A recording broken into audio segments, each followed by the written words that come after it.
ఇక్కడ ఎవరెన్ని చేసినా కూడా వాళ్ళ కుట్రలు షర్యంత్రాలు వాళ్ళ కుతంత్రాలు ఇక్కడ నలువై. ఇవాళ నేను ఏమంటున్నా అంటే మరి Jubilee hills constituency Secunderabad parliament కిందకే వస్తుంది. మరి కిషన్ రెడ్డి గారు కేంద్ర మంత్రిగా ఉన్నారు, నీకు దమ్ముంటే కేంద్రం నుంచి ఎన్ని నిధులు తెచ్చినావు? ఇవాళ గంగానదికి 11,000 కోట్లు నరేంద్ర మోడీ ఇచ్చిండు, మన మూసీ నదికి ఎందుకు తీసుకురాలేదు? ఎందుకు? నీ జూబ్లీస్ కాన్స్టిట్యున్సీలో ఉంది కదా, నువ్వు సికింద్రాబాద్ ఇక్కడి నుంచే రిప్రజెంట్ చేసినావు కదా, మరి జూబ్లీస్ కు నువ్వేం చేసినావు చెప్పు, ఎన్ని నిధులు ఇచ్చినావో చెప్పు, ఏ డెవలప్మెంట్ చేసినావో చెప్పు. దాని మీద మాట్లాడే దమ్ము ధైర్యం లేక జనసేన సపోర్ట్ చేసినా, బీజేపీ, బీఆర్ఎస్ 3 కుల ఒక క్యాండిడేట్ సపోర్ట్ చేసినా కూడా ఇక్కడ వాళ్ళ పప్పులు ఉడుకై.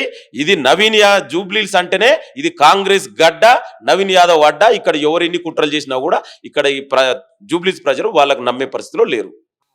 ఇక ఇది మొత్తానికి బీజేపీకి జనసేన కానీ ఇంకా లోపలంగా రాసుకొని పూసుకొని తిరిగే బీఆర్ఎస్ సపోర్ట్ చేసినా, లేకపోతే బీజేపీ బీఆర్ఎస్ సపోర్ట్ చేసినా, ఎవరు ఎన్ని చేసినా, ఎన్ని శక్తులు అడ్డుబాట నవీన్ యాదవ్ ఆ గెలుపును మాత్రం ఆపలేరని ఆంబాయ వెంట పోసుకుంటుండు పిసిసి అధికార ప్రతినిధి డాక్టర్ బైకారి లింగం యాదవ్.